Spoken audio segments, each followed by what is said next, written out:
Hello everyone. So welcome to the monthly current affairs series of Amrita IAS Academy. And today we'll be discussing the second part of our economy of the October month. In the first part, we talked about the money banking finance, in which we talked about asset reconstruction companies. We talked about it's an NBFC, and we talked about some of the problems that these asset reconstruction companies are facing. Then we talked about Saral Bima Yojana, and then we finished our session with talking about the FCNR account. As I told you, the economy is relatively less this month. So in this session, we'll move forward and we start with the next segment, that is the state of economy / GDP. The first one is that is mandatory packaging in the jute materials. Now, jute material itself or this topic itself is not relevant from prelims perspective, but jute is a very important component with respect to your mains. In GS1, there is a topic that is location factor in geography. And in GS3, I don't think it's very important with respect to jute. With respect to jute, the questions can be asked location factor, challenges of the jute industry, but these are more geography centric rather than economy centric. Now, let us read this news. So, the government has mandated 20% of the packaging of the 20%, 100% packaging of the food grains and 20% of the sugar in the jute bag. It will be done through GEM portal. For example, how it should be done? For example, you create these jute bags, right? And you will upload your the demand from the government will come that this much material or this much bag we require. You fill up your requirement on the GEM portal. So basically, demand is created, supply is met, and the GEM portal, the procurement is done. Public procurement, right? So it is said that it will a lot of families of farms in eastern, northeastern region will be benefited, right? So you can say it's a move towards this inclusive, regional inclusive growth. So cabinet approves the extension of the norms for mandatory packaging of the jute material. 100% food grains, 20% sugar will be in diversified jute bags, impetus to jute industry and these things. It is known as the golden fiber. Now, one question can also be asked to you. Very simple question. Why the jute is said to be the golden fiber? There you have to talk about its economical advantages, environmental advantages, and most importantly, the social advantages. And then you can justify that it is a golden fiber, right? So like that. Similarly, a bamboo, there was a question sometimes back why it is known as green gold. So you need to have a proper logic and a proper arguments why it is known as green gold bamboo. A simple question can be asked in 10 marker, or even in the prelims question can be asked in the assertion reason format or in the normal 1 2 3 4 format, because a lot of questions in your prelims examination are also not getting a bit analytical. So you can expect questions on these lines. Next is core sector industry. Very basic topic I'm going to discuss. They remain in the news because the index goes up and down, right? But for us, more important is the indexes. There are a few things I would like you to understand. First is that is an IIP. Okay? Out of this IIP, the 40% of this IIP is comprises of some industry. These are known as the core industry. First thing you need to understand this, that IIP is an index. Okay? We'll discuss that also. Then within that index, there will be a bunch of things of which counting will be done, out of which 40% is the core industry out of this IIP. Now, the interesting thing is that there is an index. IIP is calculated by a different body and core industry index is calculated by a different body. This one thing that you need to remember, and a lot of time students get confused in that. So IIP calculated by the other body, and the core industry, the core sector industry, the 40% part of the IIP is calculated by the other body. Okay? I'm not taking the names of the body. I'm just trying to make you understand that these two are different bodies. First thing. Second, within this 40%, out of this 8 core industry, you will have an index out of the 100%, that which of the 8 industry comprises these 40%. Now you can see a list here as well. These taken from economic survey sector and the weight. So coal sector, crude oil, natural gas, refinery, fertilizer, steel, cement, and electricity. And you can see their weight. This weight is overall win what? 40% of the IIP. Take. Chalo. Now, whether you make a mnemonic or how you remember, doesn't really matter. You have to make a mnemonic to remember this weightage. So highest weightage is given to the refinery products, then to the electricity, then to the steel, then to the coal, and like that. You can remember it by logic, you can remember it by your cramming techniques, mnemonics, or anything. You need to do that. But so as to say, a lot of question, 2 to 3 questions have been asked in UPSC on these lines. So we don't expect much questions again, but still, these are the past precedences and we need to remember it, right? And you can expect a lot of questions in your test series as well. So the 8 core industry we have seen, they comprise nearly 40% of the weight item included in the index of the industrial production, IIP, right? Now the next question is IIP. So IIP is being calculated by the CSO, Central Statistical Organization, under the Ministry of Statistics and Program Implementation. The base year of the IIP is 2011 and 12. So IIP calculated by CSO, right? It measure of an output and does not measure the informal sector activity, only measures the formal sector activity. Then the weightage of the IIP, if you divide it sector wise, you have 3 major sector: mining, manufacturing, and electricity. Electricity itself is a big sector.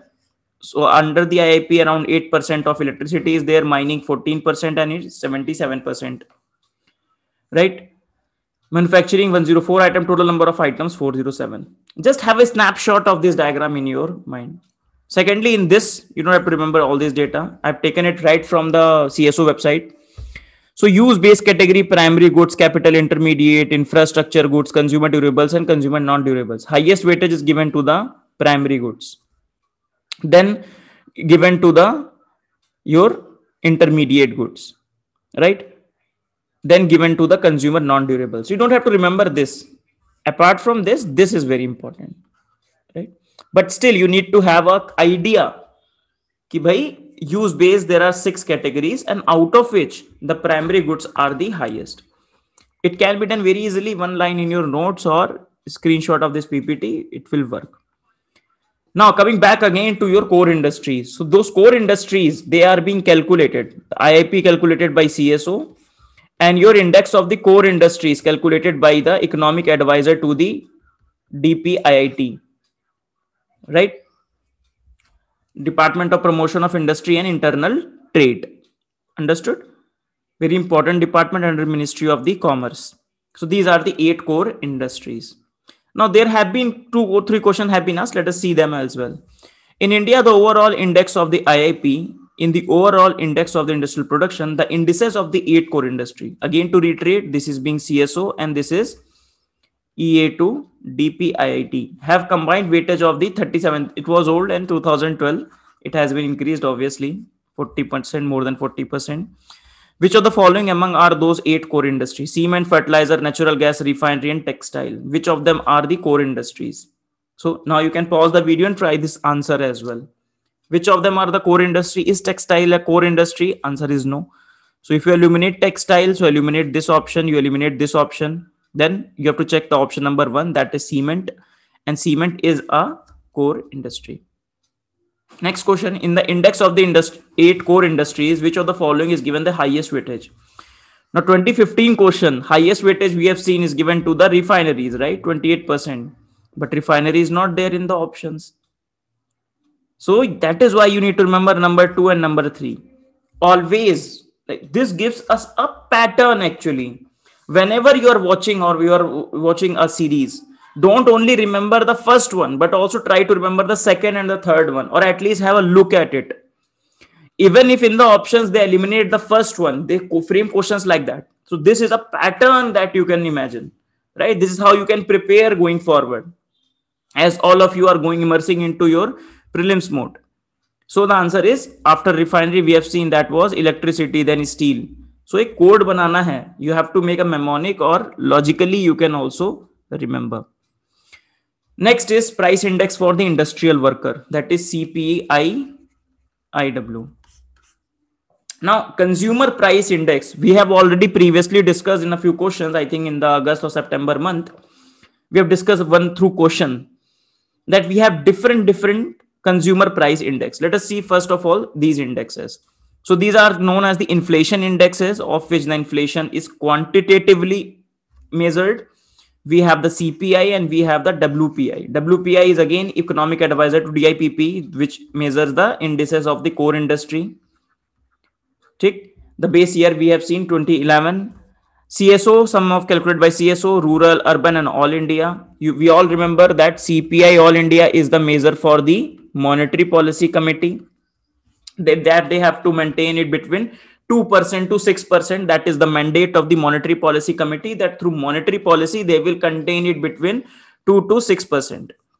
Then we have the CPI also. CS would also calculate the consumer food price index, labor bureau, CPI industrial worker that we are going to study today, CPI rural laborer, and CPI agricultural laborer. This has been revised last year, and now this has also been revised 2016. So the base year of the industrial worker has been revised from 2001 to 2016. So the government launches a new series for CPIW, no impact on the dearness allowance.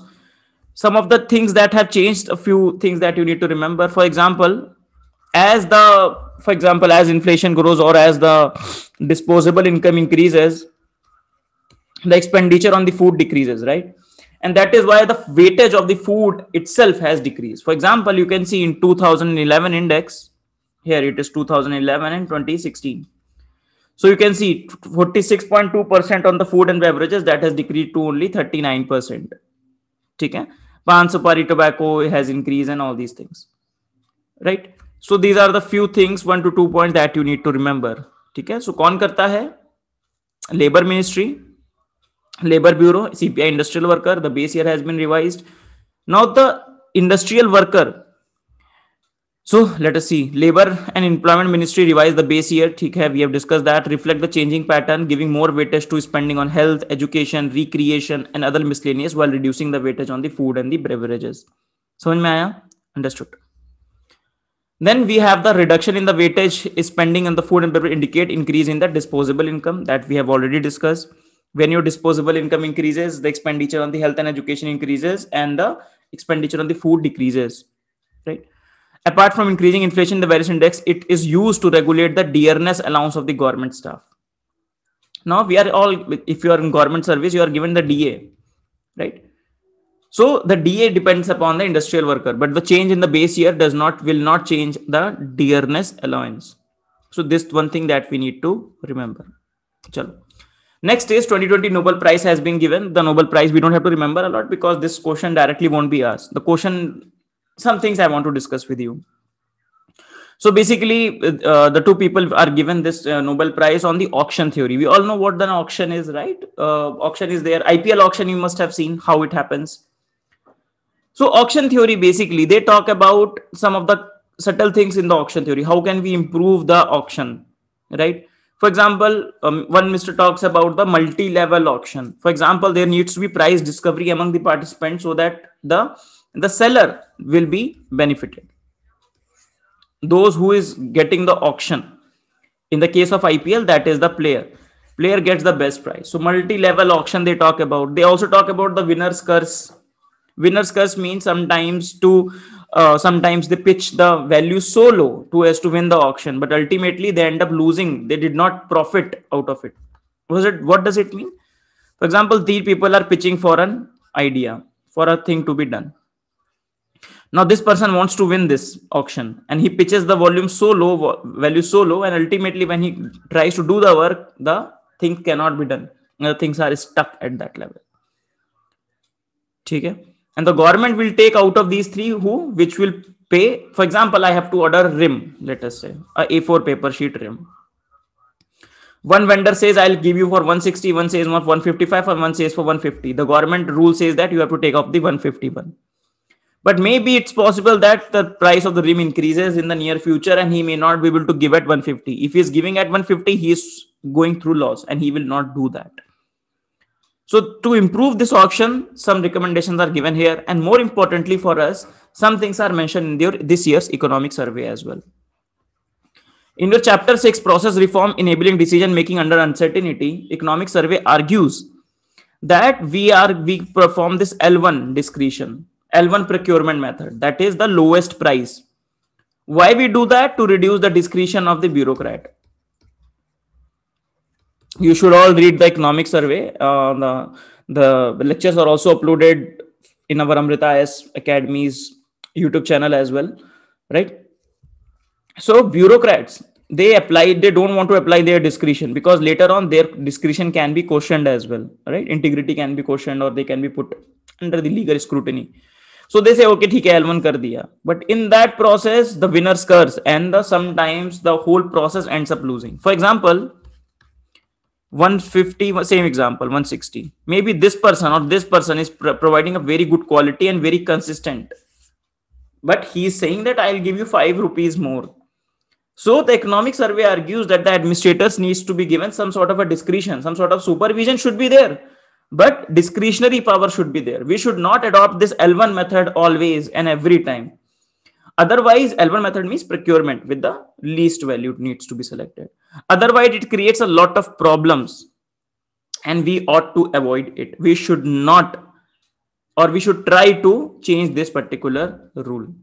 Chalo. With this, the last thing that we're going to discuss, that is credit shell policy scheme. Very easy policy. For example, I'll give my example.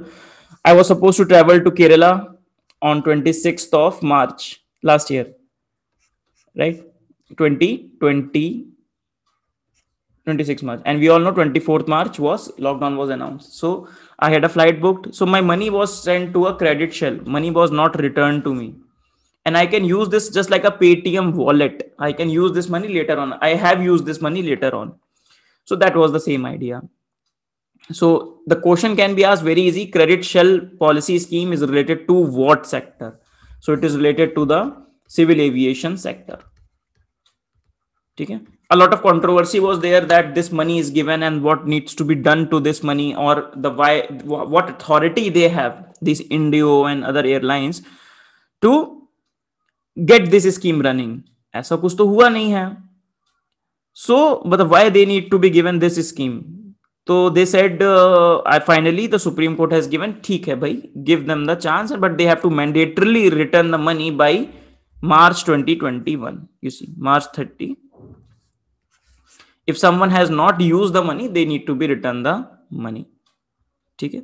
So with this, we finish our session. Nothing needs to be done. This was a scheme that was proposed, and Supreme Court finally gives okay to it, because a lot of people have challenged it, that by which authority these people are keeping our money. A lot of money was stuck because a lot of flights were cancelled and so many things. So with this, we finish our economy. Next session, we'll meet with the art and culture of the October month very soon. I think the next day, the video will be uploaded. As I promised, the video's frequency will increase, and very soon we'll cover the remaining backlog. Thank you, everyone. See you all in the next session. Bye-bye.